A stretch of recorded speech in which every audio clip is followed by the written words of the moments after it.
System mask people.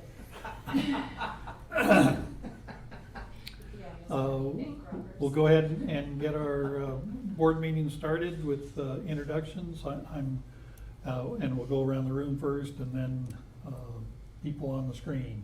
I'm Pat Malone, Benton County Commissioner. Joe Kirby, Benton County Administrator. Lilia Neville, Public Information Officer. Vance Cronin, County Council. All right, on the screen, why don't we start with you, Tracy? Tracy Martin, HR Director. Dan Oshiro, Commissioner. Ken McCarthy, Fire Chief. Morning.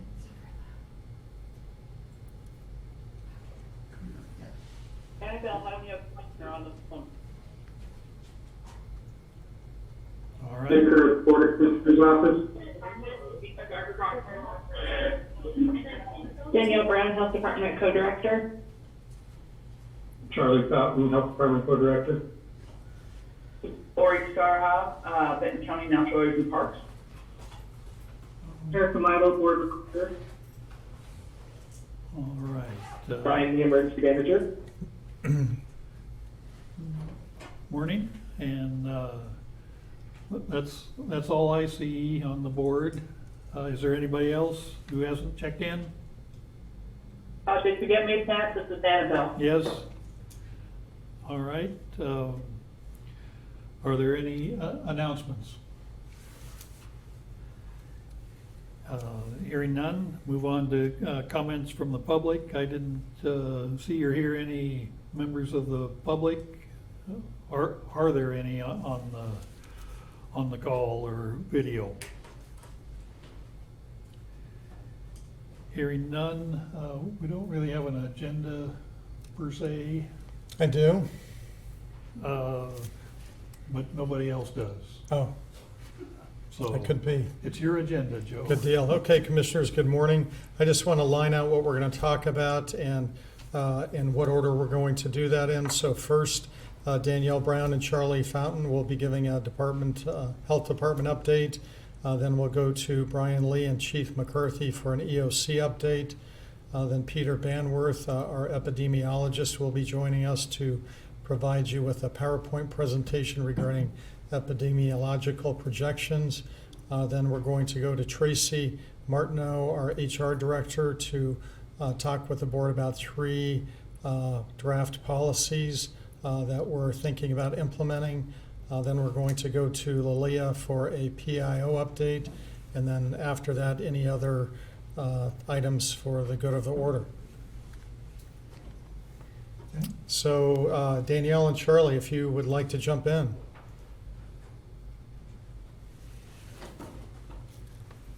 Charlie, you want to give a start? Okay. Priorities and situation has not really changed. The Health Department is continuing to work with community partners, do contact investigation, case investigation. We currently have 19 cases in Benton County. There's 20 listed, but there's actually a case that turned out not only not to be Benton counties, but not to be in Oregon. And I suspect that it was confusion with the 16 or 17 other Benton counties around the country. This happens occasionally. Unfortunately, last evening we did have our second death of a COVID case in Benton County. And in his 70s perished at the Corvallis Hospital.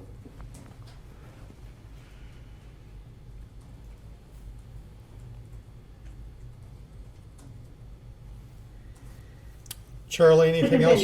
So, go ahead, sorry. No, I was just going to ask Charlie if he was finished with his comments. Yes. Okay, thanks. Danielle, go for it. Thanks, Joe. So we have been busy at the EOC this week. We had a great meeting with Chief McCarthy and a few of the other EOC folks yesterday where we clarified what we are coordinating in terms of homeless sheltering options.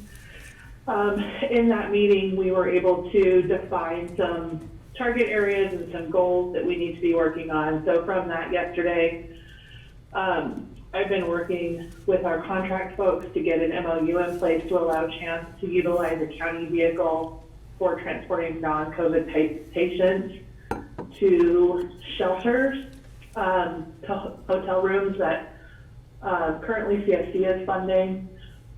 We're working on a proposal to hopefully move some of that forward.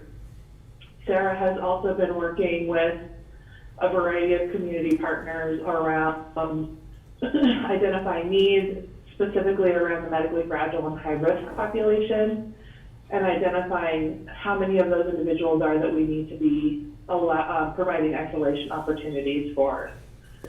The mass fatality plan got updated. Yesterday, Brian worked with the DA to update that so it's consistent with law and rule and DA responsibilities and law enforcement practices. Long-term care facility work is still happening around coordination and the use of PPE and supporting patients that are in long-term care facilities. And Ashley Talamontes is here this week and has been developing the mental health response plan, behavioral health response plan in a series of steps. So we hopefully will have a draft plan by the end of tomorrow or beginning of next week.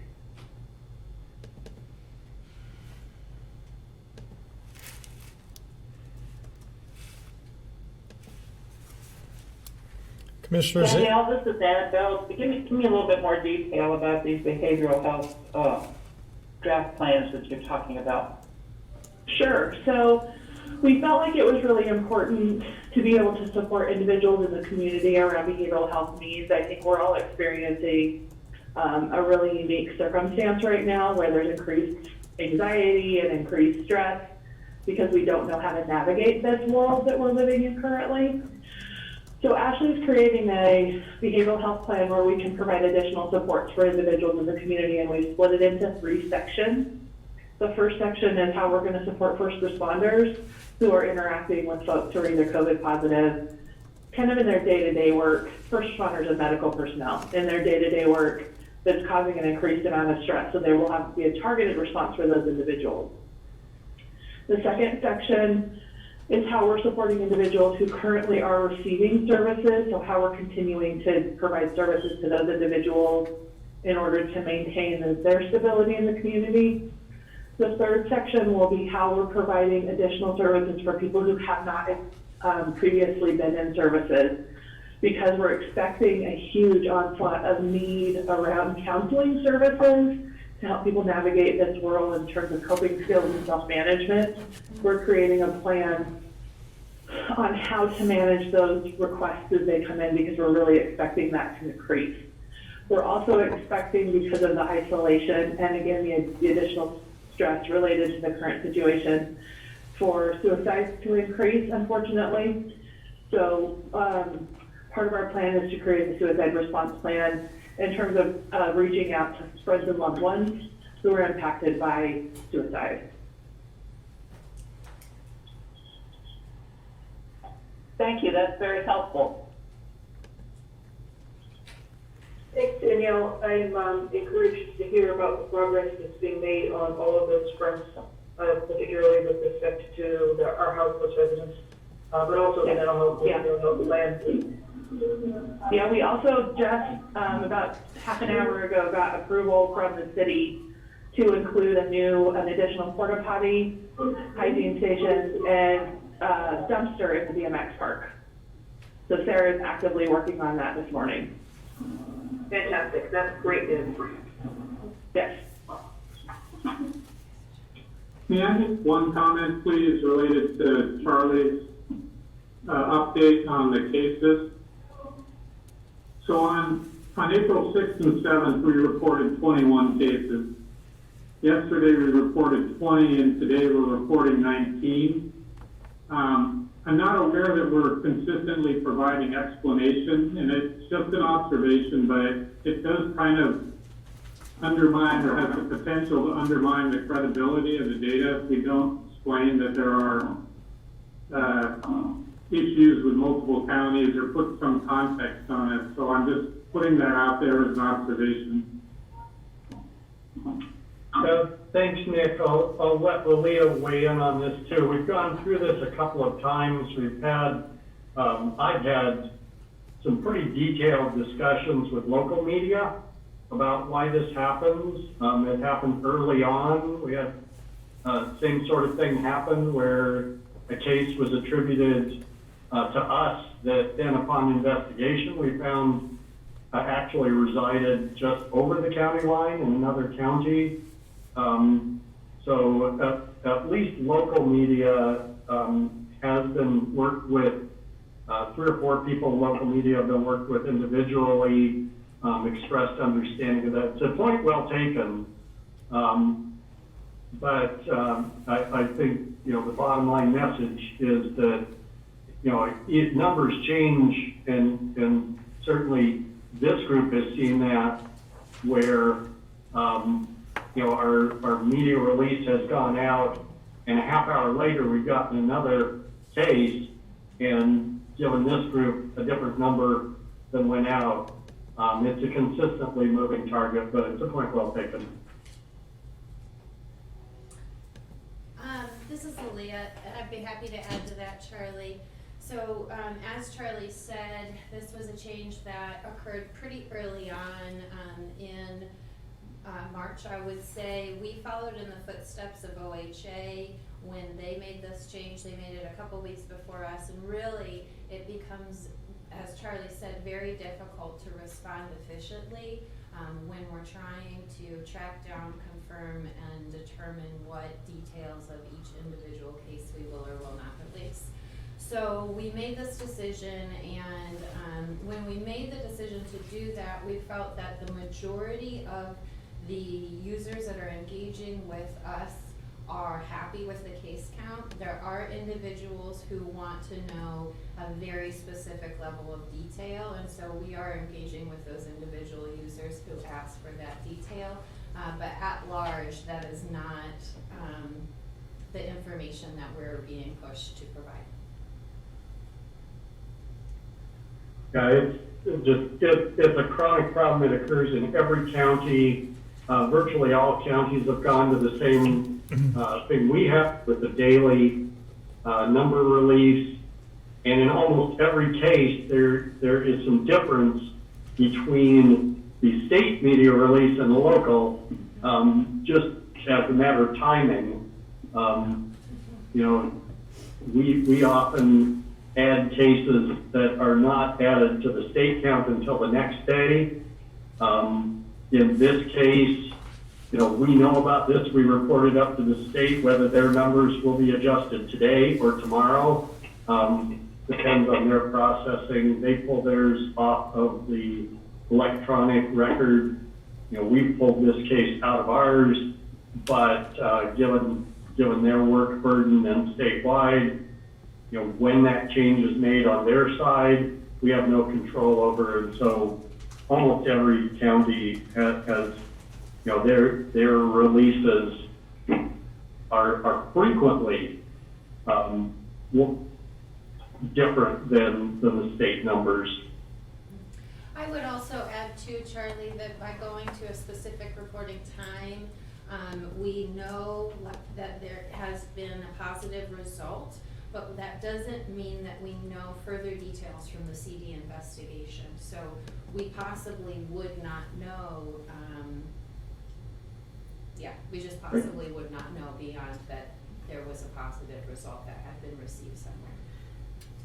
Yeah, so yesterday's count was a count directly off of the electronic reporting system, and it wasn't until the team dug into that and went to do a contact investigation, they discovered it was out of state. Mm-hmm. It was on our rosters, so it was counted there. A comment on the numbers. I think it's probably still accurate that there's quite a few cases out there that we don't know about, and so worrying about whether it's 20 or 21 may not be best use of our time. And the trends are, that I think we'll talk about a little bit later, are probably more important than exact numbers. Excellent point, Commissioner. That's an excellent point, Commissioner. You know, there are, in all likelihood, there are dozens of people who have contacted their healthcare provider saying that they have a cough, saying that they have a fever, other symptoms, and been advised to remain in strict isolation, but that their case does not rise to the need, and there's no medical indication for testing. Tests are still at a premium. You know, we are working to open up some more local testing to give providers more opportunities to test. But even at that, it does not change the treatment. There is no specific medication tied to a positive test. And so it's still highly likely, you know, no matter how many tests we have available, it's just like the flu. If you call your medical provider and say you've got these symptoms, they'll say you probably have the flu and it's too late to give you antivirals, and there's no purpose in doing a test. It's a medical cost and it's a laboratory burden that they don't necessarily want to impose on either the patient or the system for no medical need. So you're exactly right, Commissioner, that there is, in all likelihood, many multiples of the number of positive tests we have out there existing in the county. And if you want to do something, keep the physical distance, wash your hands, avoid contact, wear your mask when you're going out. There are things you can actually do to help the situation rather than obsessing over exact counts that aren't, Precisely. that by their nature aren't exact. Precisely. Okay. Okay, Commissioners, anything else for Charlie or Danielle before we move on in our agenda?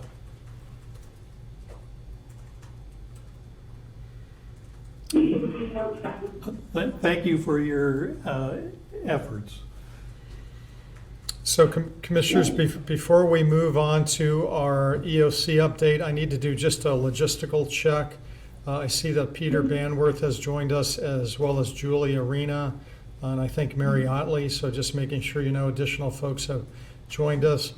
Peter, I need to know if you are needing me to share your screen once we get to your presentation, or are you going to share your screen?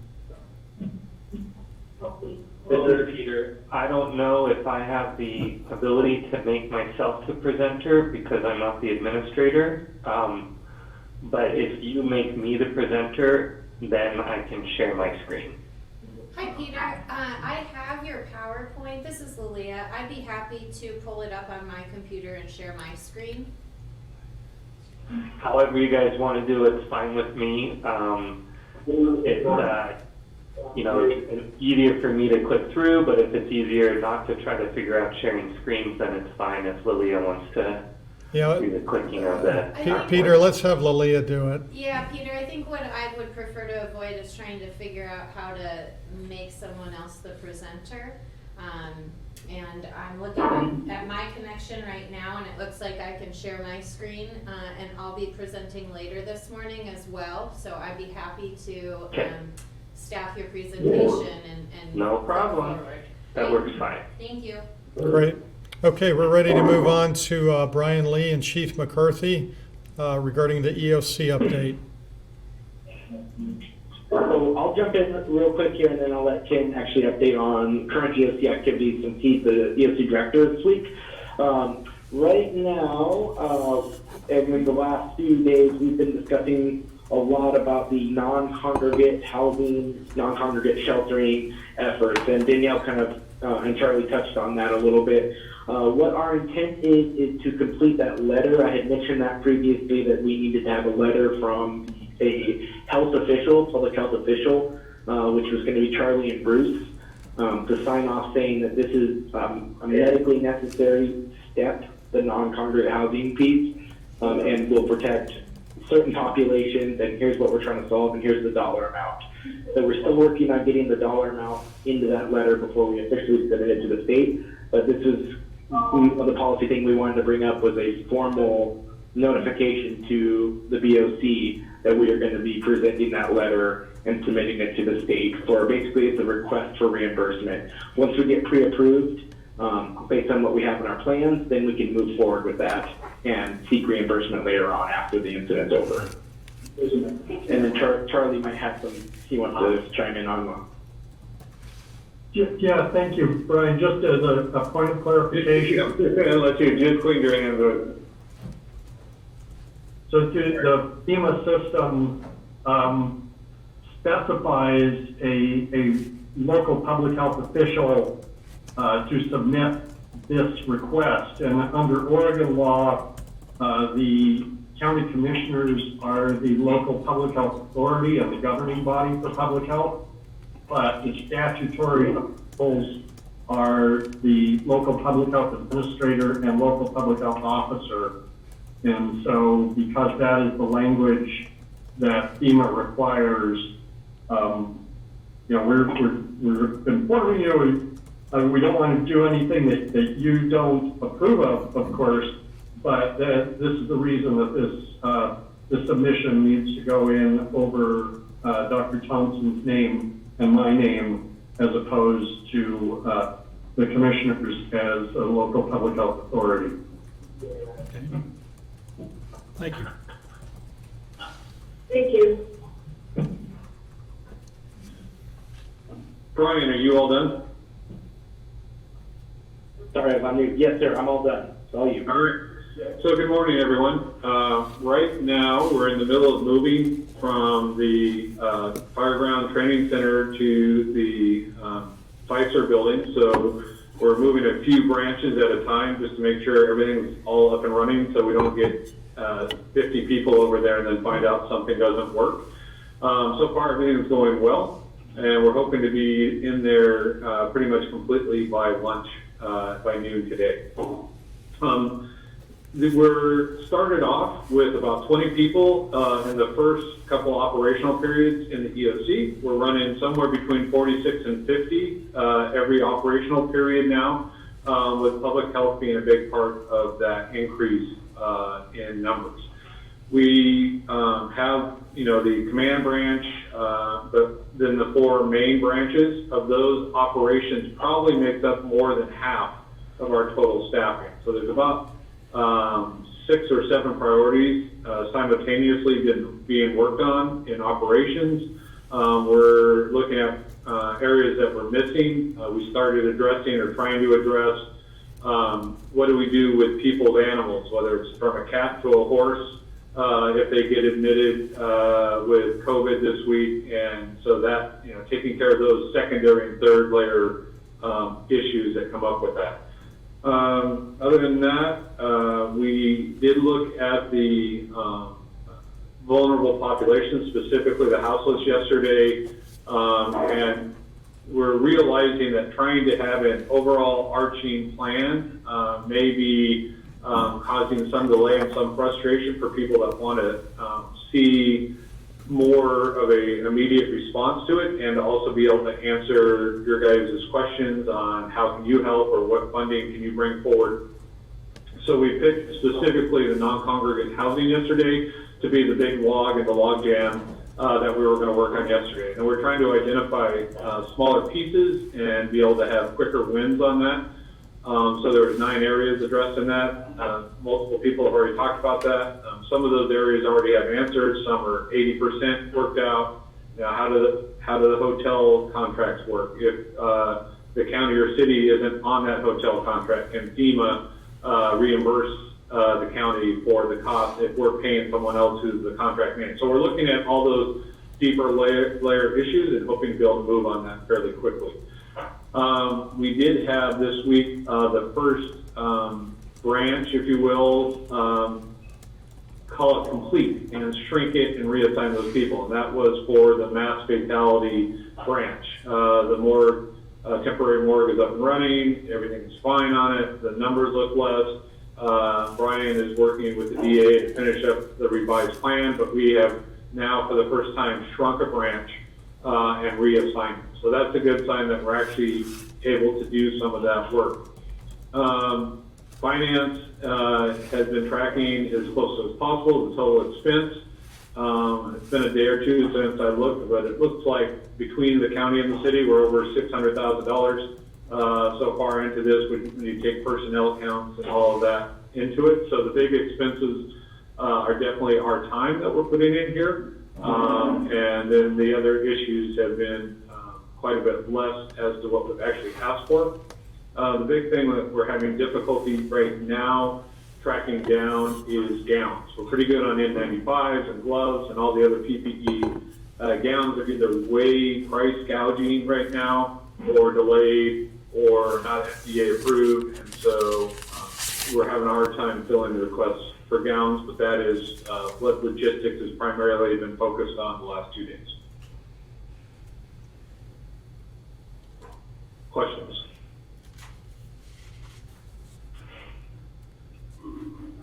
That was a good report. I'm glad to hear a little bit about the finances. It's the first that we've heard on that topic so far. And I'm sorry that gowns are still a problem. I know that they were last week, and it's the littlest things that can trip us up. Yeah.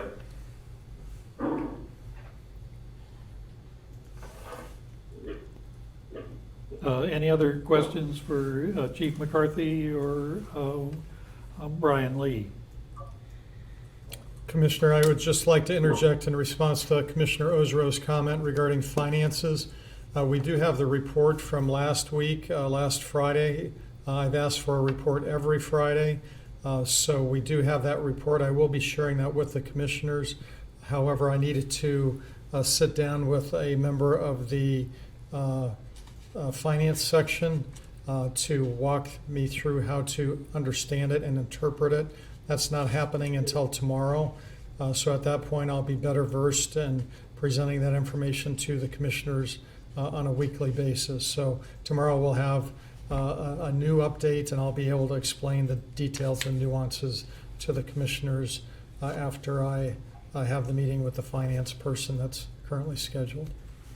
So we can get finance information at our Tuesday or Thursday meeting. That's correct. We'll be providing it to you once a week, and so stay tuned. Okay. Oh, that is really helpful to get some notion of the scale of our effort.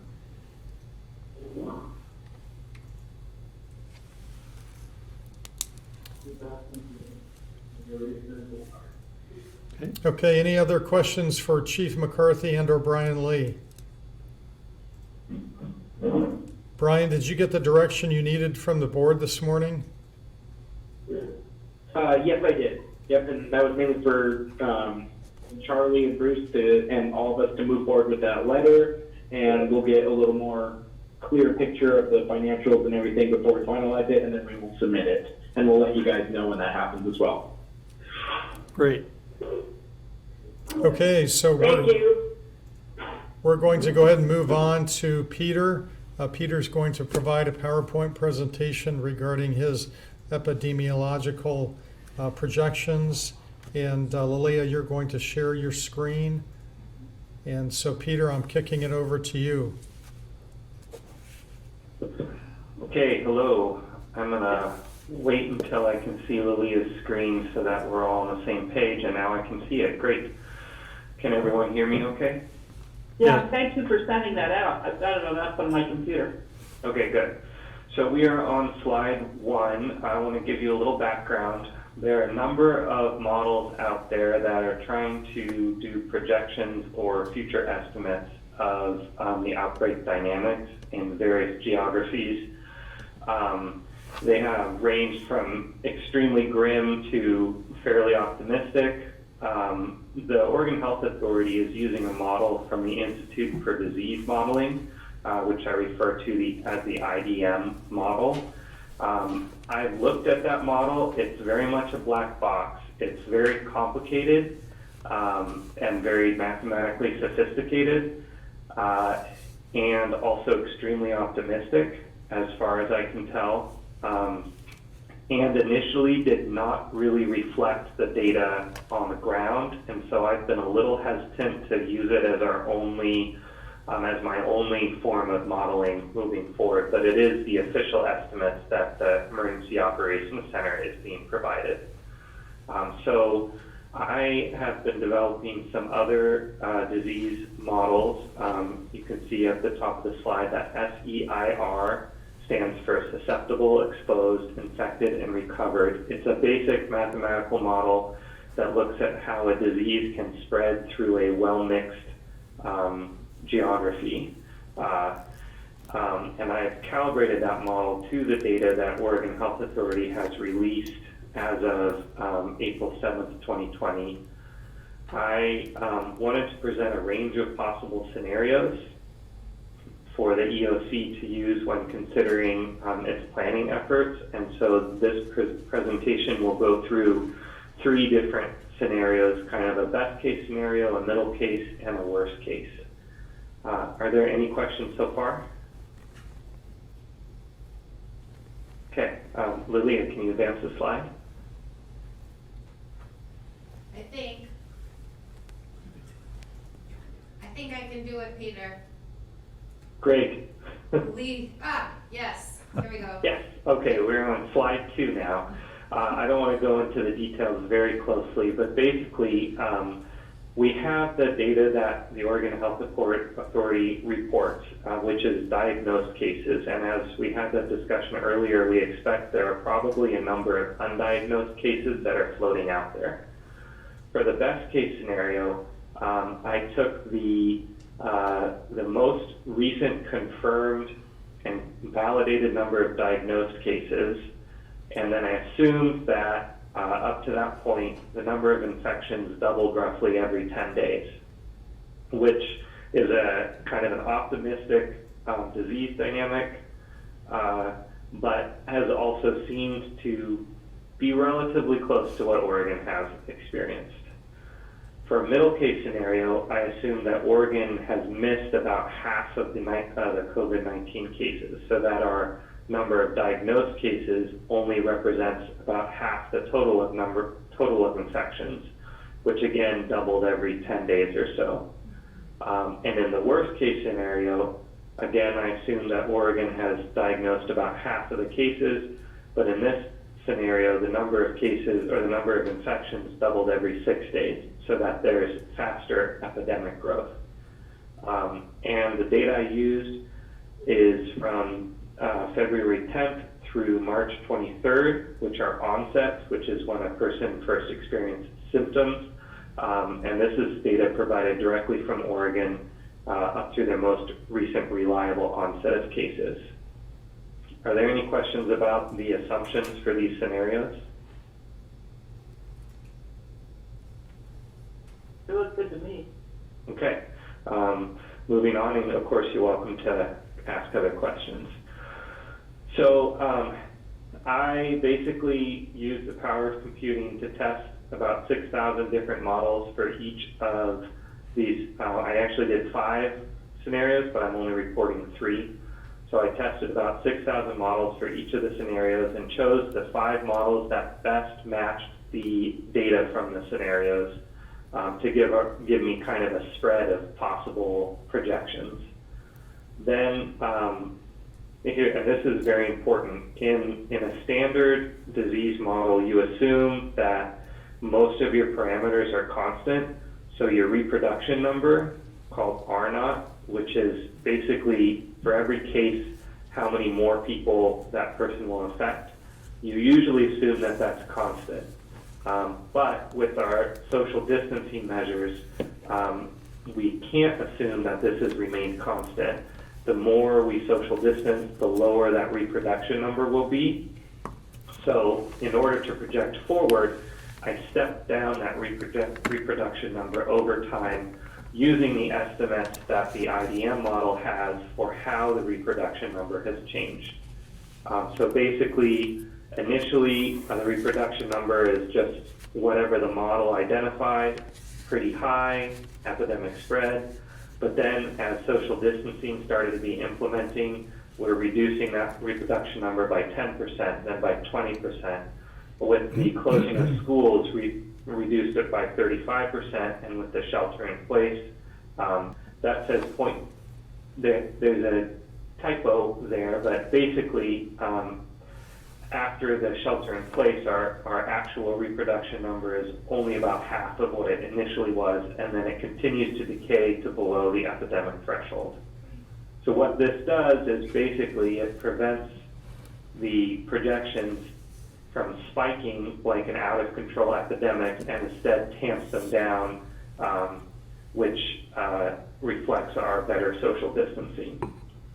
Are there any questions about that?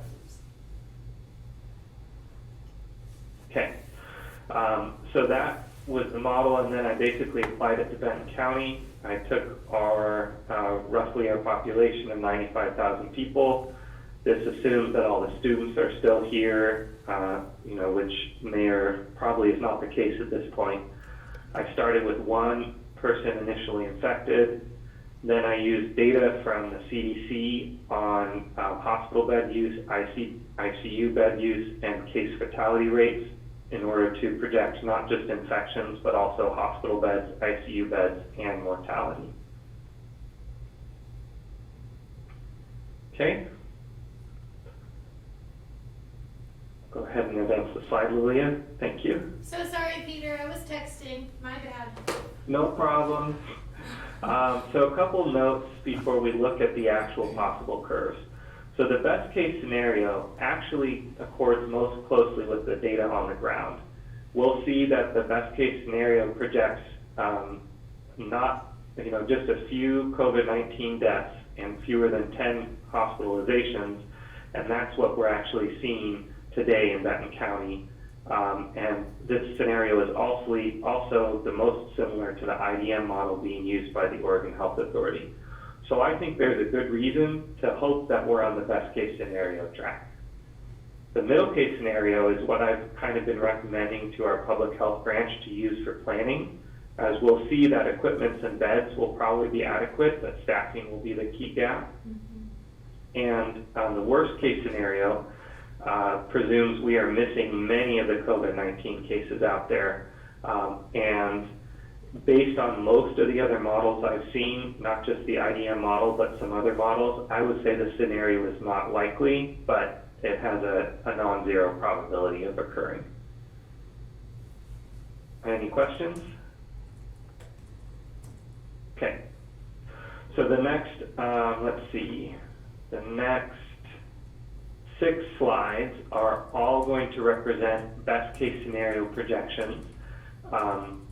And they're all shaded blue in the background to help us keep track. So here's basically this is our projected epidemic curve for the best case scenario, which again, so far matches the data on the ground the best of any of the scenarios.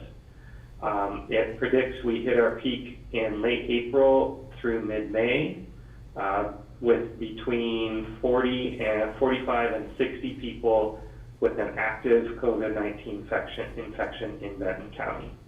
And then kind of slowly decreases through the rest of the summer after that, assuming that our social distancing maintains its effectiveness.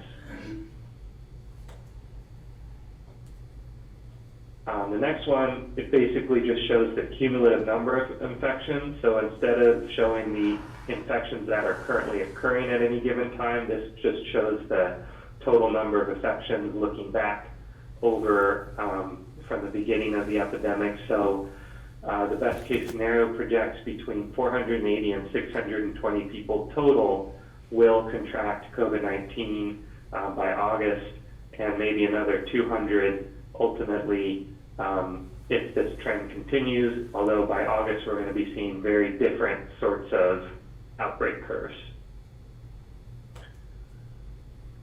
Okay, here's our daily hospital bedding use in our best case scenario, and as you can see, projected maximum number of beds needed at one time is only 15. which is far below Good Sam's bed capacity, even if their census for non-COVID patients remains around 100, as it tends to. Good Sam shouldn't run into any trouble in terms of meeting the number of beds. And like I said, this is pretty similar to the projections that the Oregon Health Authority is giving to hospitals and local health departments.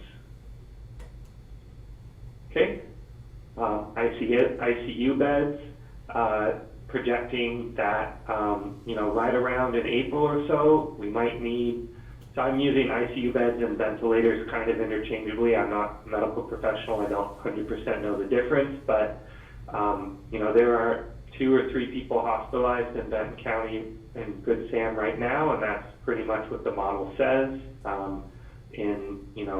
With ventilators, there's also 2 to 3.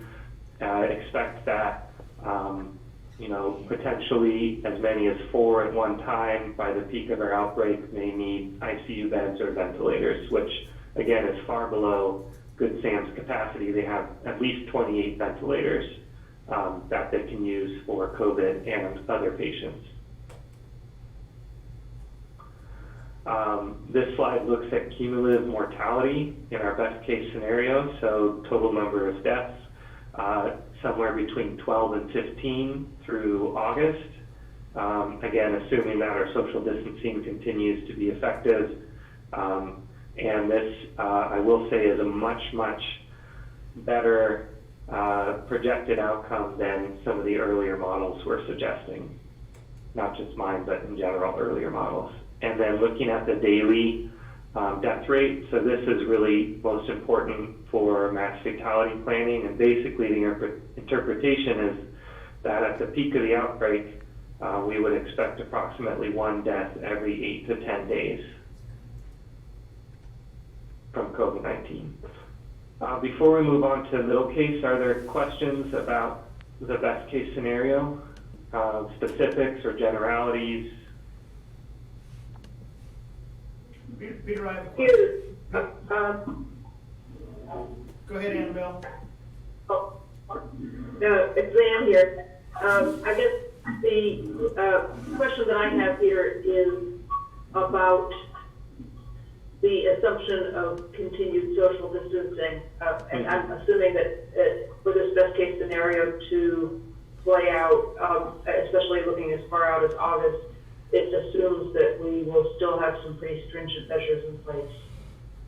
Yes, in fact, all of the scenarios do, really the variability is the dynamics of the initial disease outbreak before we really started doing anything, but all of the scenarios basically assume that social distancing will reduce the basic reproductive number to below the epidemic threshold, which basically means that our social distancing will be so effective that the general trend of disease will be downward instead of upward as soon as it drops below 1.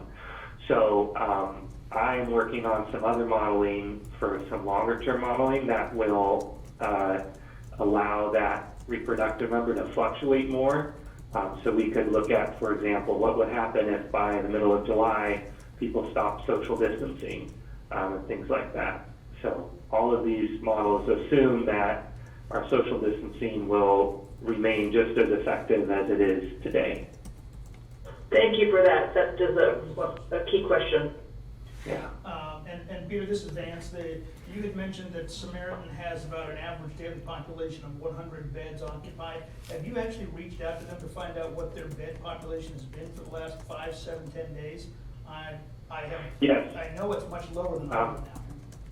Yeah, I gave you an estimate, but every morning and afternoon at our EOC meetings, Good Samaritan gives us their census of hospital beds, total, and the numbers in use by COVID-19 patients, and their census of available ventilators and ventilators in use and ventilators in use by COVID-19 patients. So we do have that data.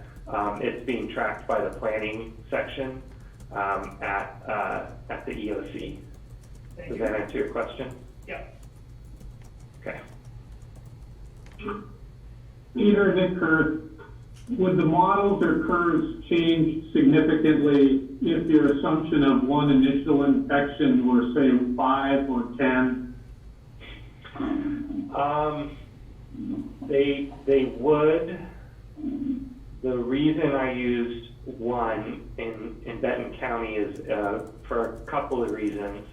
I tried to, so the fitting of the model used data from the whole state of Oregon because there's not enough data in Benton County to fit the model or to calibrate the model.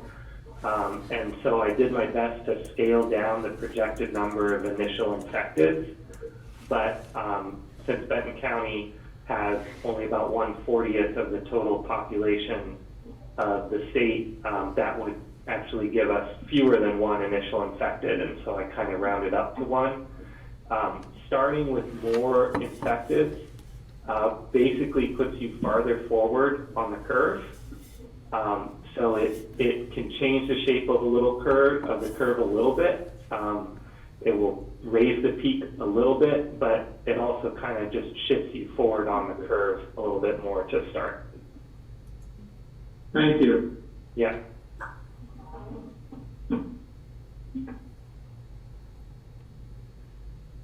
Okay, so the middle case scenario, this is the one that I've recommended to our public health branch for our planning as not necessarily being the most likely. Feel like it, with an optimistic or a positive outlook, I would say this is a little bit less likely than the best case scenario, but important for us to plan for. So the daily infections at the peak between 150 and 250 people will have active COVID-19 infections, and the peak here, I guess it comes a little bit later than the best case scenario because the epidemic basically will be sustained for a little bit longer. So what do we say? The best case scenario is between 40 and 60, and so this is about 3 to 4 times as serious in terms of number of daily infections. Okay, thanks, Lilia. Total, we may be seeing between 1,500 and 2,500 people contracting COVID-19 in Benton County by August. Again, most of these people will have recovered well before August, but this is kind of the total looking back. Put in perspective, with a population of 95,000, that's between about 1.5% and 2.5% of the population of Benton County. Okay. Fortunately, the number of beds still stays well below Good Samaritan's usual capacity. If their normal census is around 100 for non-COVID-19 patients, we need up to 65. They may have to dip into their surge capacity. If you read the article in the GT today, they have been preparing really well for surging. They've been in coordination with the EOC, and at this point, it certainly looks like they have the ability, the equipment, to surge beds and other sorts of, heart rate monitors, et cetera. And really the key question is, can they staff if they need to surge this much? Okay.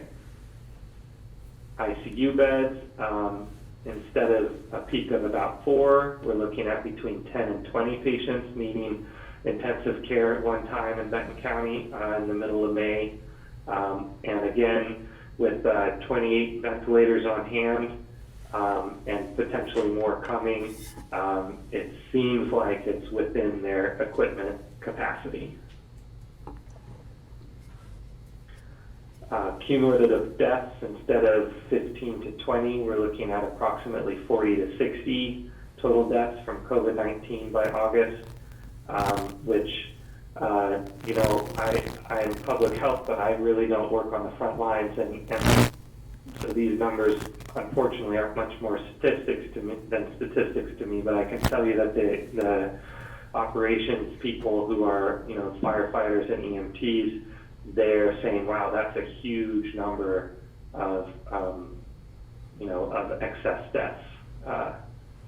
Keep that in mind. and daily deaths, looking at mass fatality planning, approximately 1 death from COVID-19 every 2 to 3 days in Benton County, which would put a strain on the mortuary services. They generally do between about 2 and 4 between the two mortuaries, processing about 2 to 4 deceased individuals each day, and so this would strain them, but not necessarily overwhelm their ability. So any questions about the middle case scenario at this point?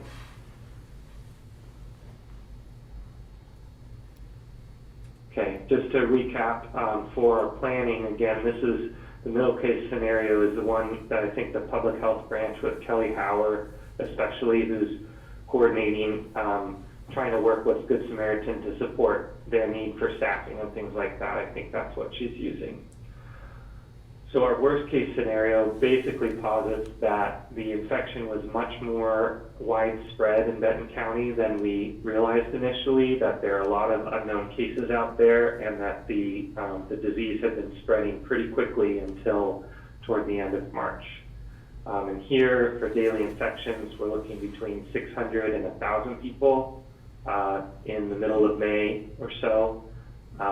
As opposed to, the best case scenario, I don't even remember, but I do have it here. The best case scenario said a maximum of about 60, and the worst case scenario is looking at a maximum of about 1,000 for daily infections. Moving on.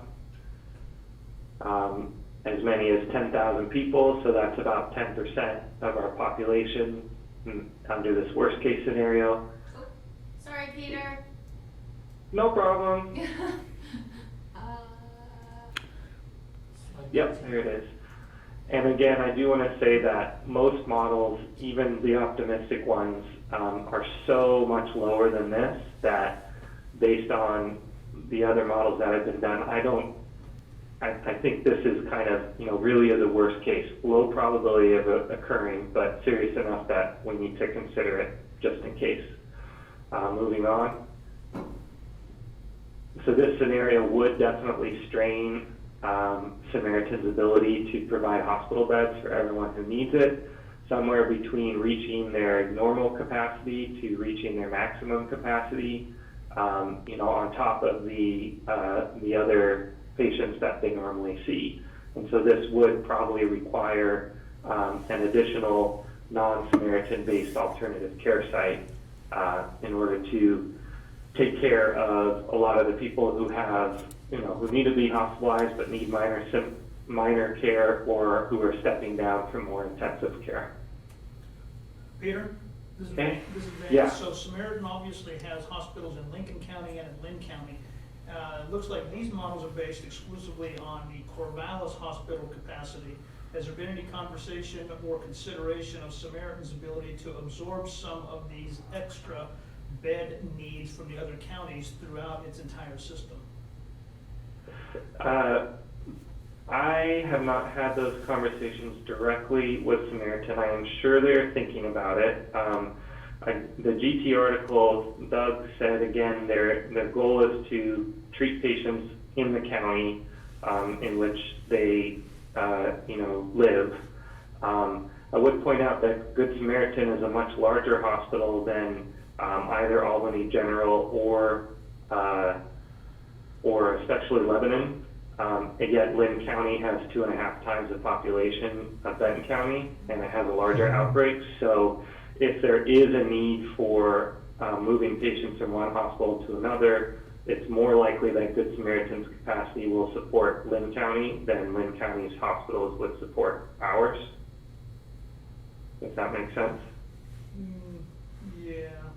Charlie, do you have any information here to address Vance's question? Yeah, thank you, Joe. There is system-wide planning going on, and as Peter suggested, they're in close touch. They're approaching this as a system-wide issue. The other issue is not just the capacity, but the complexity of Good Sam Regional Health Center here in Corvallis as the high complexity catchment for the system.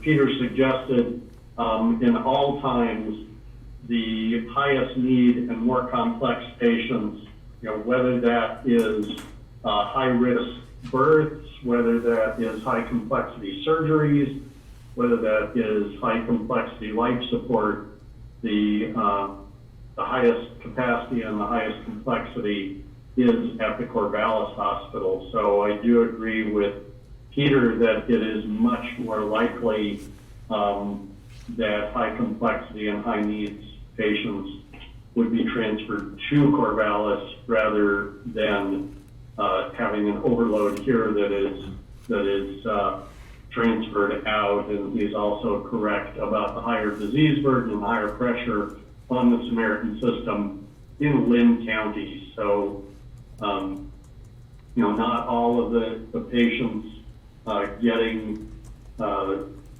critical care at the Corvallis Hospital are Benton County patients. They may need a higher complexity.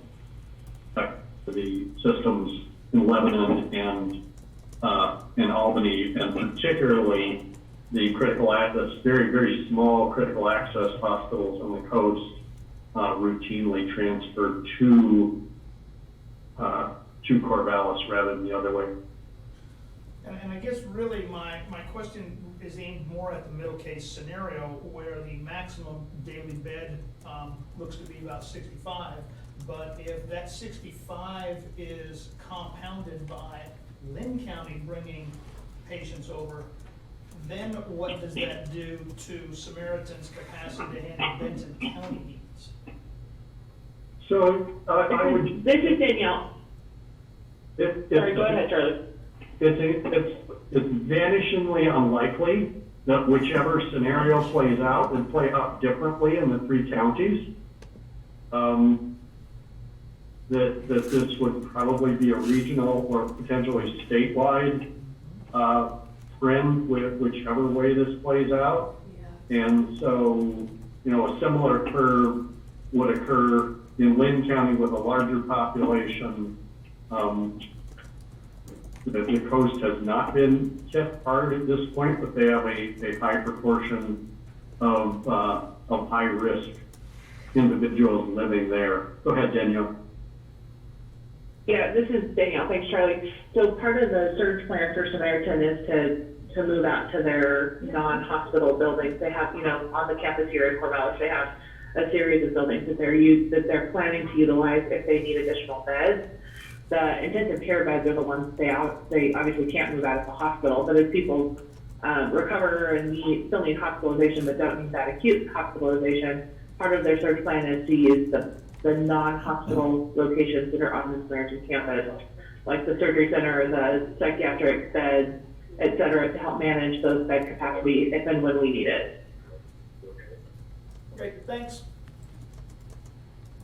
Now that I've hijacked your presentation, Peter. No, that's good. It's the main point of this presentation is to initiate the questions between the decision makers. So looking at daily ICU beds, we do see that there's a great concern in this worst case scenario that their capacity for equipment may be outstripped. Ventilators are in short supply, and if again, I'm not a medical professional, but I'm kind of equating ICU with they probably need a ventilator at some point during their ICU stay. And with Samaritans, most recent that I remember, which may not be the most recent, they had 28 at Good Samaritan Hospital, is lower than what the peak would require here. Okay. Under this worst case scenario, between 160 and 240 deaths may occur from COVID-19 in Benton County by the middle of August. And the daily deaths, at the peak, approximately 2 deaths every day in Benton County, which would most likely require, additional temporary morgue space because the mortuary services would probably be overwhelmed at the peak, wouldn't be able to take care of the deceased in the ways that they would deserve in this worst case scenario. On that note, Peter, we do have a temporary morgue set up to manage that because we recognize that that is likely to be an issue if we get to this worst case scenario. So we have set that up to help manage in the case that happens. Yeah.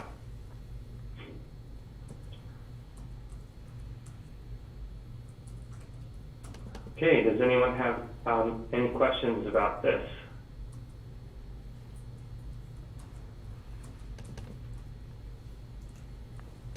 No questions, but it's reassuring, Peter. Thank you. Yeah. Dan here. We've been hearing a lot about models both in the national media and in the regional media lately, and I knew that you were doing this work locally, so it's good to understand better what the assumptions are that you're making and what the dynamics are that we're seeing. So much appreciated. Peter, this is Commissioner Malone. How often will you be updating these trends? I am basically working on this every day. There's the model. I could update it every day, but it's more than just updating the data. The model really needs to change in order to reflect the actual dynamics as we learn more. So I'm trying to provide some reasonable updates every 2 weeks with some interim updates every week or so. Right now I'm working on a model that may help us for longer term planning, thinking not just through this initial peak, but kind of looking out through summer and beyond what some possibilities are as we think about how this disease may ebb and flow in Benton County and Oregon, across the country and across the world. Charlie?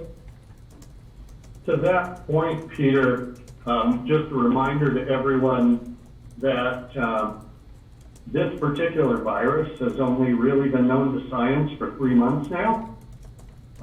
We have very little, we have no concept of how it will behave seasonally. Better known coronaviruses are highly seasonal, with the lone exception of the Middle Eastern respiratory syndrome coronavirus. All other coronaviruses are highly seasonal. And so that's why, in the news, you'll hear virologists and infectious disease specialists like Dr. Fauci expressing the feeling that current projections is a little bit like a weather report. The farther out you get, we really are flying a bit blind with this. The extending any projections into next fall at this point is pretty much guesswork. And just the reminder that although we call the big 20th century influenza outbreak the 1918 flu, that the illness and death rate through the winter of 1819 and into the first months of 1919 were much heavier than they were in the late winter and spring of 1918. And so that was an influenza virus. This is a coronavirus. They're different, but coronaviruses are seasonal, and we'll have to keep watching. We obviously can't maintain this level of social impact and this level of mobilization for a full year. But I think all of the efforts we're making, should we need to ramp up again in the fall or winter, ramp up all the preparations, all the plans that are in place now, will be greatly expedited. Even if if the lower or mid-level projections prove true into this summer, should we need a resurgence of effort next winter, we'll be in a much better position than we were when we started this. No question about that, and this is really important work, Peter, and I appreciate your efforts. We are kind of flying blind, and so to get some idea of what's coming, especially in the near term, just makes our efforts a lot more effective. So thank you. You're welcome, everyone. I hate to interrupt. Joe, do you guys need anything else from me? We're moving over to the Fiserv building right now, and I can stay on, or I can, if it's okay, I'll log off. Danielle, I think you can drop off. Okay, thank you. Thank Have you a good for day, your everyone. information. And Joe, if there's nothing else, I'm always available by email, but I can sign off as well. Great, thank you. And Peter, look forward to an email invite for our department head update tomorrow. So you should get that today, so you can join via GoToMeeting tomorrow as well. Great, thank you. Bye. Okay, we are going to move on from Peter's presentation, and I'm kicking it over to Tracy Martineau, our Human Resource Director. Commissioners, our executive team continues to meet every morning, and the last several days we've been discussing in particular 3 policies that I would like Tracy to walk you through today and let you know the executive team's position and the direction we would like to move forward in. So Tracy, if you want to jump into these policies. Commissioners, in your email this morning, I did forward this to you, so it should be sitting there. And Tracy, just so you know, the board does have access to those specific policies that you brought forward this morning. Terrific. Thank you, Joe. Good morning, Commissioners. I'll start out with the vacation max administration during COVID document. And the first couple of paragraphs are from our existing policy, Personnel Policy 10.5. It's titled Vacation Cash Out. There are really 2 components to this current policy. One is provides guidance for non-reps to be able to cash out and be paid for vacation accruals under certain conditions. The second part is for employees who have reached their maximum accrual rate and are in jeopardy of losing additional vacation accruals, and it provides guidance and a process for requesting an extension of that maximum rate in order to be able to take the vacation leave rather than lose it. The specific topics that we talked about in our executive team meeting were a slight change, I should say, in addition to the review process that HR does when we receive a request to extend the vacation max period, and that will be to request that the employee requesting that extension actually schedule the vacation during that extension period to ensure that they indeed are able to take that vacation. And then we have a current situation where an employee who has already requested an extension to their maximum vacation accrual rate has requested a second extension due to the current COVID emergency period.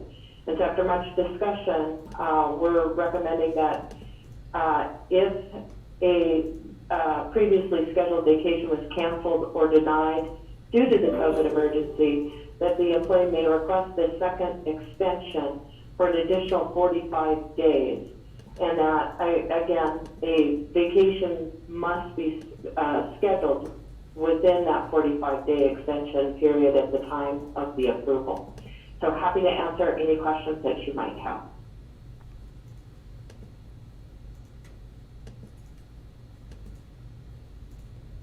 Tracy, you say there was much discussion. Can you tell us what what the pain points were here?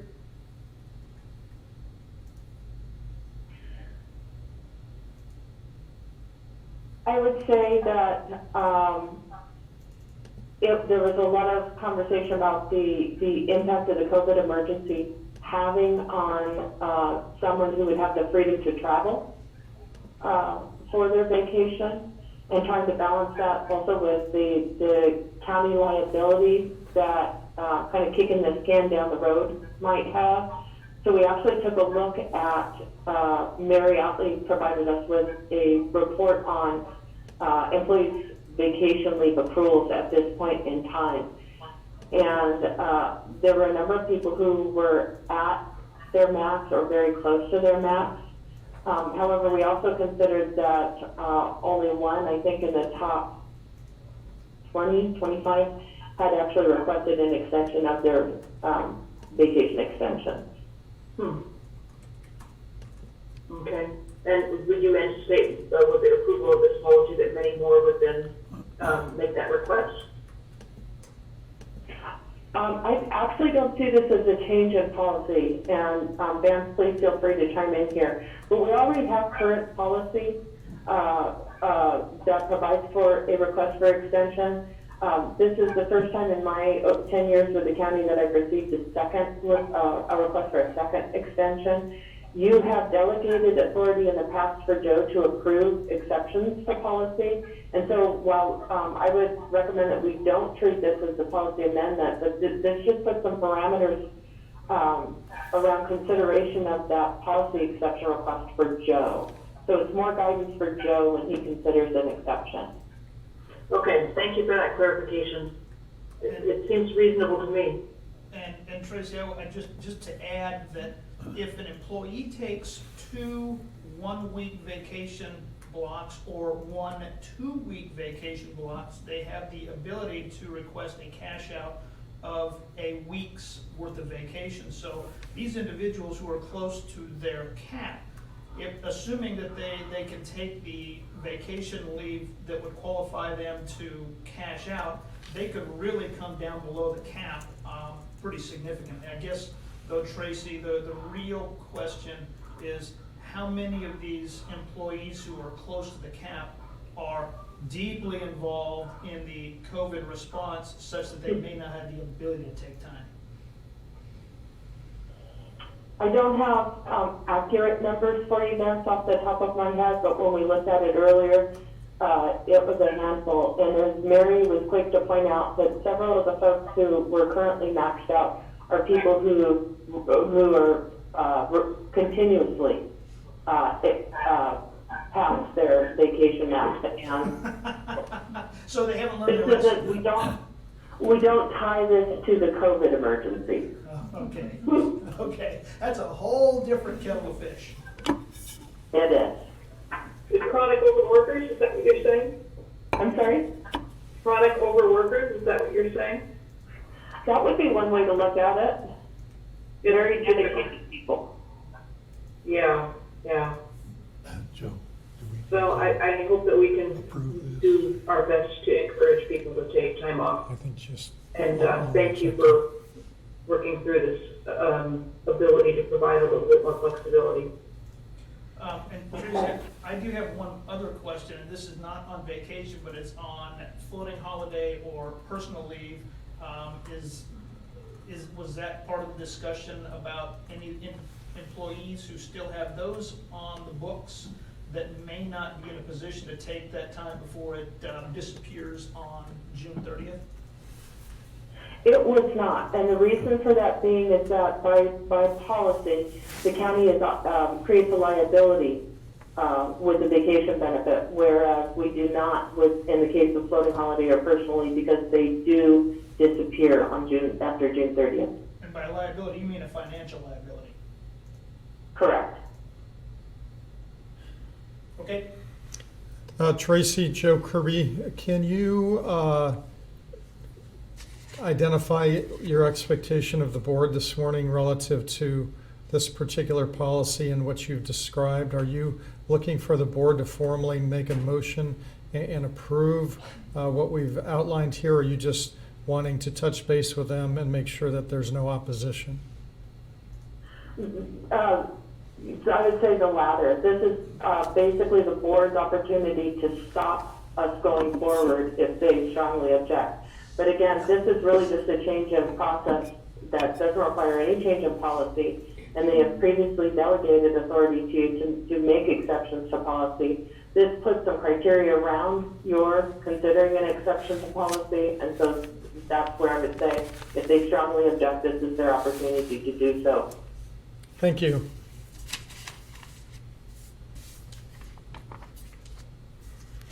So if there's Are there no, any other questions? doesn't sound like there's any opposition. I'm looking to Commissioner Malone and I'm fine. Commissioner Ozero, Commissioner Jaramillo. I'm fine. Okay, I see a thumbs up from Commissioner Ozero. Thank you, Commissioner Jaramillo, for your comment. Tracy, go ahead and move on to the next policy then. Okay, let's bring up the document for masks or cloth face coverings at work.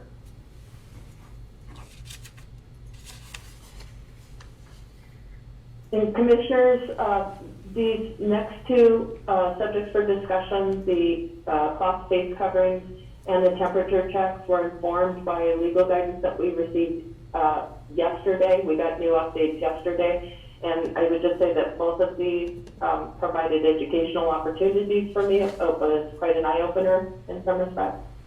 And I'll cover that in the summary.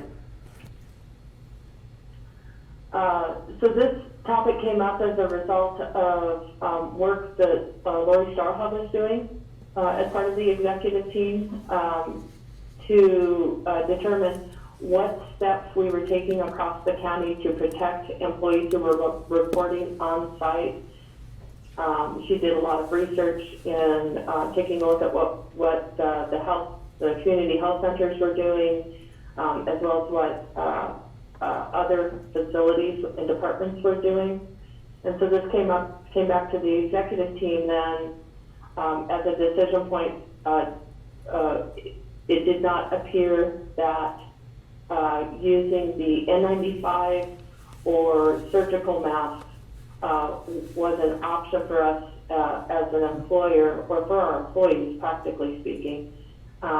So the current CDC guidance was for people who couldn't maintain social distancing or were had to commonly interact with others in the course of their jobs or employment, or as a consumer in a retail setting, to be able to wear cloth face masks, and that those provided some protection for people who were not wearing the mask, or I should say not wearing the mask, but a person wearing the mask was actually protecting others versus protecting themselves. And you've heard about this from Charlie, I think, over the last couple of weeks as the CDC guidance has come out. So when we look at the OSHA guidance around employers providing this type of equipment, there's a threshold of where when the employer requires employees to wear these masks, these clothing cloth masks, they're considered personal protective equipment. Hey, Tracy? Tracy? If we were to go that route, the first set of bullets would be an obligation on the employer to perform before we made that a requirement. Hey, Tracy, you're really fading in and out. Your audio is... I didn't quite hear that. Your audio is fading in and out. You sound like you're underwater. So if you can adjust where you're sitting or the way you're leaning, that would be great. We're not hearing you very well right now.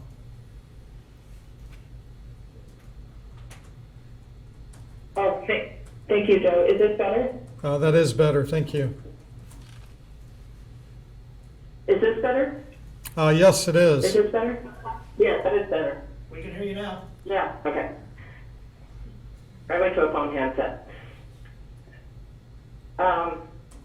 let's see, did you get enough information about sort of the CDC guidance and that at the point that the employer requires the cloth masks to be used by employees, that triggers the cloth masks to be viewed as personal protective equipment? Yes, thank you. Okay. And so the guidance that we're receiving is to simply allow employees to wear them at their discretion, and that the county would provide strong encouragement for employees to do that. And in doing so, we don't take on any additional obligations that would be required when we would, as if they were treated as the personal protective equipment. And so the executive team did reach consensus on this, that we would like to, again, strongly encourage employees to wear masks. The community health centers would continue their approach, which would be different for the actual healthcare providers, the patient-facing positions. But for most of our employees, this would be a good middle ground.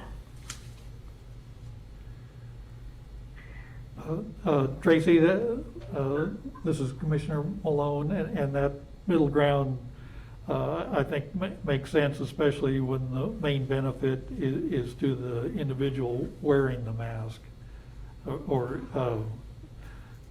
the opposite. The main benefit is to the person not wearing the mask, and so. Yeah. And so yeah, we're really protecting others. By wearing a mask, we're protecting others. Right. The key element here, Commissioners, is what the Executive Committee is recommending is that we do not require employees that come into the office to wear masks, but we strongly encourage them, and we will provide masks for them, but we will highly encourage but not require.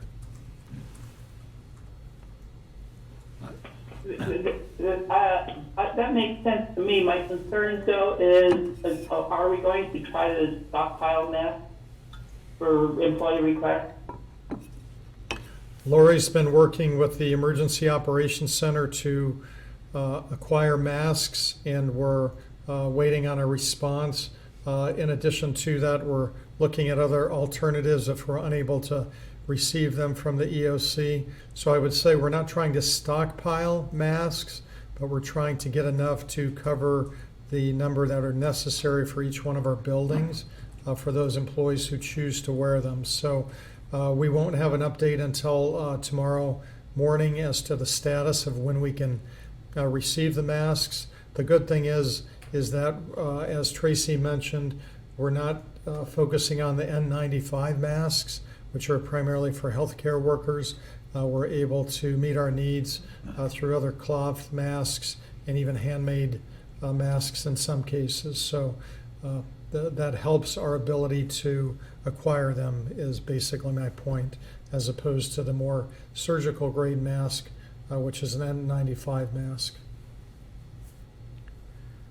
Well, and considering that the CDC has come out with this information less than a week ago, I think we're in pretty good shape for keeping up with what we need to keep up and get the information out, who and why we are starting to wear masks in the general population. I think this will be a welcome policy statement or guidance statement from the county to employees, that the county is concerned about the well-being of employees, and I think this would just be a positive action to take. Great. I would agree. I think there's a lot of concern, not even just among our employees, but others out there, that they feel more cared for if others around them are doing their part. Mm-hmm. Absolutely. So Commissioners, our plan is to bring this up as a discussion item for the department head update tomorrow. And right after the update to broadcast an email to our employees. Great, and I think you have the full support of the board. Absolutely. Tracy, if you'll go ahead and move on then to the temperature check discussion. Okay, that's the last document in your email. And just as a reminder, there are a couple of parts to this document, and the guidance that this is founded on is based on the EEOC guidance that was updated here recently. I'd sent out a couple of emails previously with this guidance that's at the top of this document. Those bullet points describe what it's okay for an employer to do with respect to the pandemic situation. The other authority that informs this document is OSHA. And OSHA has divided workplaces and work operations into 4 risk zones according to the likelihood of the employer's occupational exposure. As you can see, those risk zones describe what a very high risk exposure would be, a high exposure, medium exposure, and then lower exposure. And again, for most of Benton County employees, we fall into that lower exposure. The exception would be our healthcare providers who are patient-facing and possibly our corrections staff.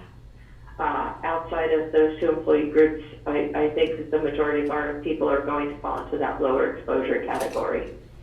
And so it makes sense for us to follow that guidance. I think this also kind of goes a ways towards kind of setting a perspective of where we're at as an organization for our employees in terms of the big scheme of things, and might help to kind of diminish some of the panic that some people are feeling. What's interesting to note, though, is that the OSHA guidance is really about if we were to engage in a screening of every employee who entered our facilities and taking their temperature. The guidance is more around protecting the person who is taking that person's temperature rather than the employee who's getting their temperature checked. So I found that to be really interesting. The other place where that is happening is at clinics, and I know that makes sense to me that it's happening in clinics because they certainly don't want to be spreading. But I recently had to go to the Corvallis Clinic and they took my temperature at the door. Mm-hmm. But that's where it makes more sense. So again, when we don't make this a requirement, it lowers the obligations that we have. And with most of our employees falling in this lower risk category, it seems prudent and a prudent step to make the temperature checks voluntary. But again, as with the mask, to provide the equipment necessary. And so Lori Starhawk did a lot of work in looking into which facilities already had thermometers to use, and of course Public Health and the health centers had those thermometers. And I think it was a mix with the rest of our facilities on whether they had thermometers or not. I believe most of our facilities are in the process of ordering thermometers. We're not talking about oral thermometers, by the way. We're talking about the infrared forehead read thermometers or the ear thermometers. That makes sense. So that they could be properly sanitized. Nick brought up a really good point early on about the use of oral thermometers. Could be very counterproductive with what we're trying to accomplish. Absolutely. And so the executive team is recommending that, again, we make this voluntary, but that we provide some structure and guidance for our employees on best practices in taking their temperatures daily. Tracy, I understand that at the jail they are already taking temperatures regularly. So that's, I'm assuming when you mention higher risk folks, that part of our correction staff. Yes. Yes, And I know the deputies have been concerned as well. I don't know what they're doing in the patrol division there. I do know that they're concerned when you just look at the number of close encounters where social distancing cannot be maintained. Even our patrol deputies, for the most part, those aren't high numbers, and for the most part, they can maintain social distancing. And I just want to add that the jail staff has implemented other measures, and they implemented those measures 2.5 weeks ago, such as prohibiting visits from family and friends, limiting visits from attorneys to inmates to the one room that has the plexiglass separation. So they have been probably well ahead of this curve, as has almost every other jail in the state of Oregon, for at least 2 weeks. This is Greg from the Sheriff's Office, and I go along with what Vance was telling us. We've been dealing with it for several weeks and have had pretty good success. Greg, how many inmates do we have right now in the jail across the street? Around 20, I think, is all, but I'd have to look for sure. It ebbs and flows, of course, but you know how many bookings they have and stuff like that. But if we have a lower amount, that's for sure. And we have been isolating a lot of the newcomers that come in until they can have a chance to see if they develop any symptoms. But they do take their temperatures upon entry, and they monitor them very close in the beginning. But let me see if I can find out that exact amount, Vance. But because I know that we have significantly reduced the Benton County facility population over the last 2.5 weeks. I just Absolutely. didn't know how consistently we were keeping it down into the low 20s. Yes, we are reducing it quite a bit. So. Thanks, Greg. You bet. Tracy, anything Happy else? to answer any questions that you might have.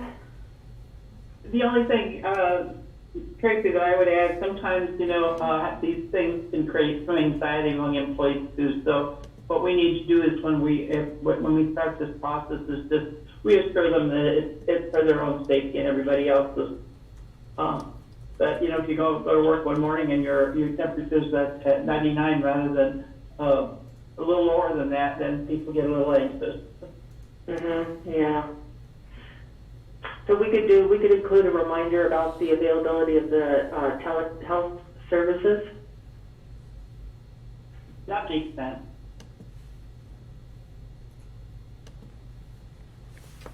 Okay. Okay, Tracy, thank you. Okay, we will carry on then. Joe, do you need me for anything else? Tracy, I don't think so. Thanks for all your work on these things. And we're going to go ahead and move on to Lilia for the PIO update, which is really the last item on our agenda. Thanks, Tracy. So I will share my screen. Commissioner Commissioner Jaramillo, I did just email a PDF to you if you wanted to follow along on your computer. Lilia. Louder.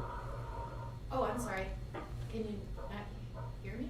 You're kind of fading in and out. Oh, okay, gotcha. So Commissioner Jaramillo, did you hear that I emailed you that PDF?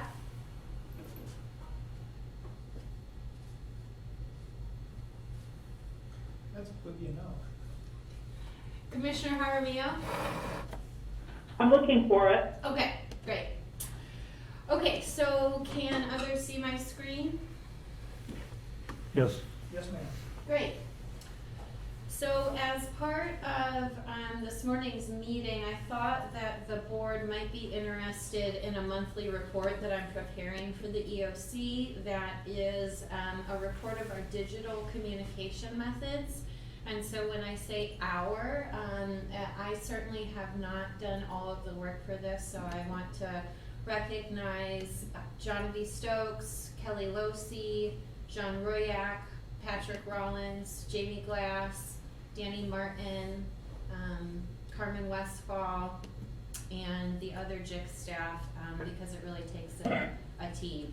And so just for a little bit additional context, the JIC activated on February 28th.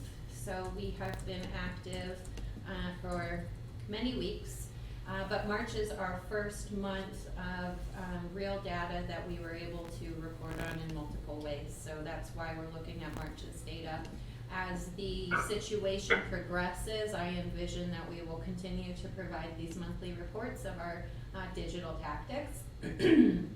So I have highlighted in yellow some key numbers, but I will review all of the numbers and provide some context at what you're looking at. So this COVID website analytics first tab is in reference to this website. So this website is our primary communication method with members of the public. This is where we provide our daily case update at 1 p.m. We also have our daily videos that we are producing. You can see yesterday's video featured Corvallis Mayor Biff Traber. We highlight our phone bank as well as some other key pieces of information. So this particular website over the course of March 2020 was visited 77,000 times. 66,000 of those visits were from unique IP addresses. That means different addresses. So it could have been the same person. I could have visited the website first from my home, and that would have been an IP address, and then I could have gone to my neighbor's house, and that would have been a different IP address. So it may not be 66 individual people, it will be 66 individual IP addresses. However, the next box is about returning IP addresses. So this is actually a fairly surprising statistic when we look at returning versus new. So this means with a higher number of returning visitors, that the content that we are producing and providing on our website is memorable and worthwhile. People are coming back. So if our new visitors number was higher than our returning, that would tell us that the content that we're providing is not worth returning to. So this is a great number. You'll see also on the website on the left-hand menu that we have several subpages off of this first home page where we provide our high-level information. Those individual subpages have been viewed a total of 11,000 times from 10,000 different IP addresses. We can also see that users, while they are staying home to save lives, they are sitting on their couch with their phones or tablets to visit our website because our mobile traffic is drastically outpacing our computer-based traffic. So this is really important to me when I consider that different social platforms will or will not display captions on mobile devices versus computers.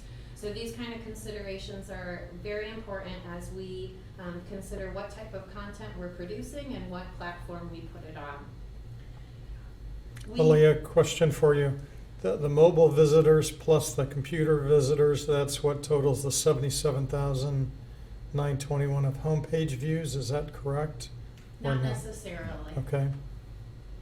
Can I have a question? When we talk about mobile, do any of these devices that we are using, for instance, as commissioners, the tablets, do those count as computers or mobile devices?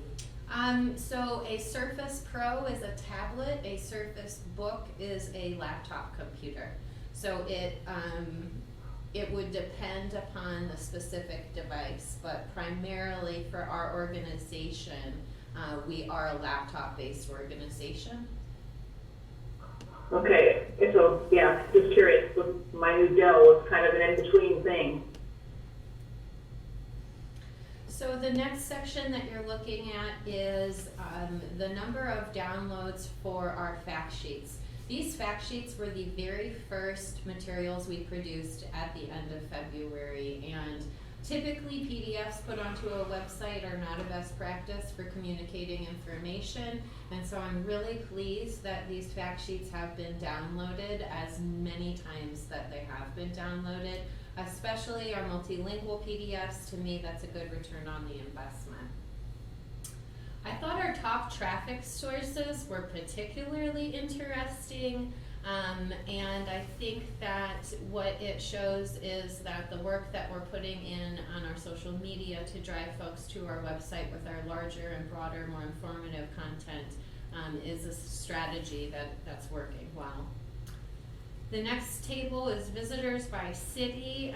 What I noticed right away is that I'm not seeing Monroe or, well, I guess North Albany is in Albany or Adair Village. So reaching rural community members is one of our top tactics that we have had on our weekly objectives, at least for this week and the prior week.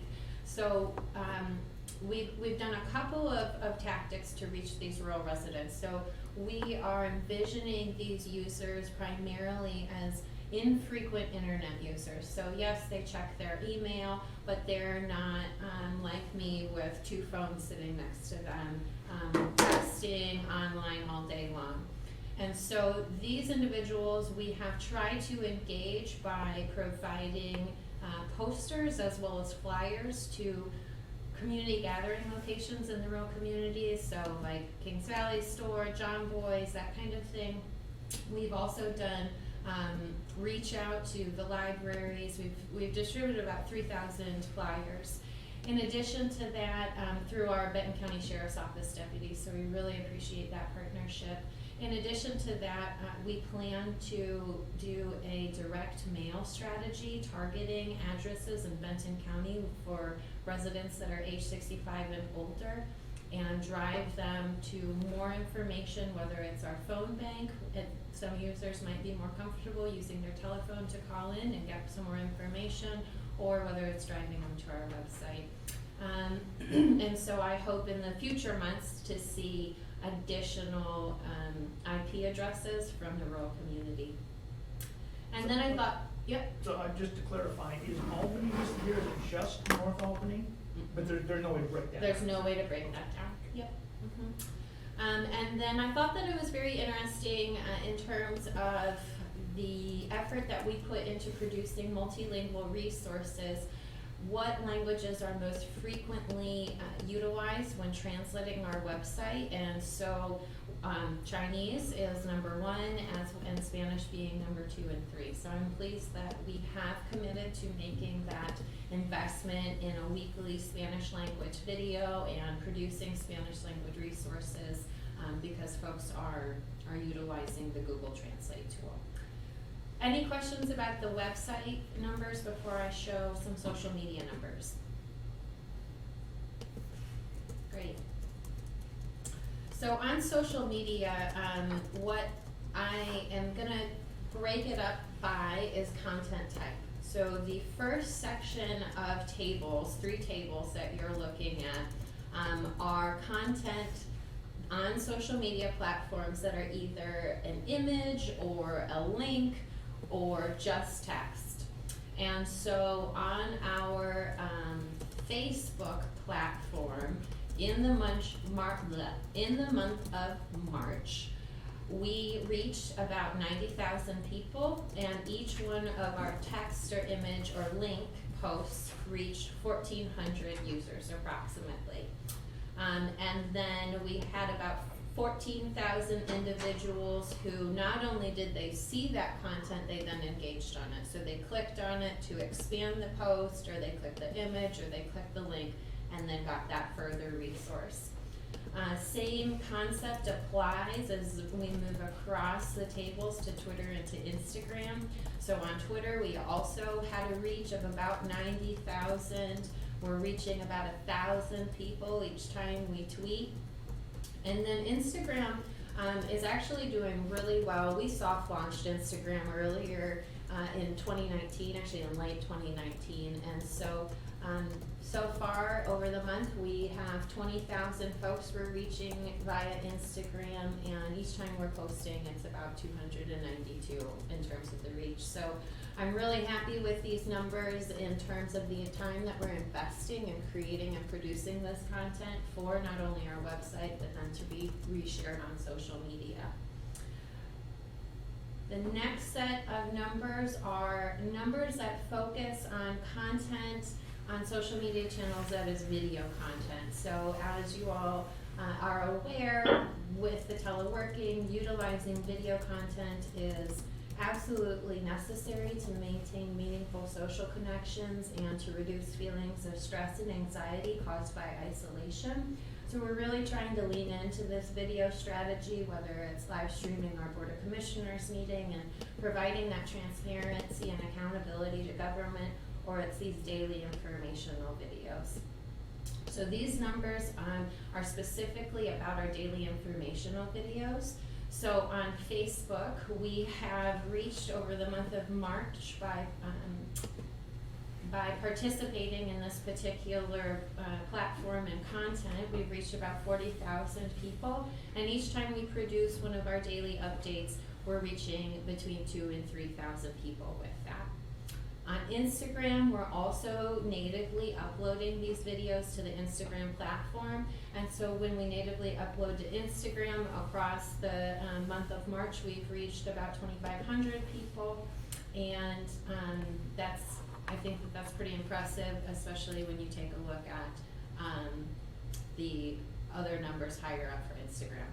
And then lastly, we are engaging on Nextdoor as well. Nextdoor is a very, I think, exciting platform to engage on. This is the first time I've really utilized Nextdoor in an emergency. And any other time that I've been activated in prior responsibilities or roles or jobs, Nextdoor just hasn't been a platform that has existed. And so we being the JIC staff, are learning more and more about how to engage, moderate comments, and kind of talk to folks on Nextdoor. But that's a really, really great platform for some of the safety messages. So we're definitely trying to leverage that platform as well on more of a weekly basis. Any questions about social media numbers? Good job. Thank you. Okay, thank you very much. Lilia, can you tell us just a little bit about how the JIC is working? I know you guys you've been at a different site so far than the EOC, and you have listed a large number of people that are working with you. How's it going? And It's going phone ringing. It's okay. It's going very well, and we are now co-located with the EOC. Okay. Yeah. Thank you for that. Yeah, definitely. Any other questions for Lilia? I think that takes care of our agenda. Is there any last comments? Hearing none? Meeting adjourned. Take care of yourself. We're trying.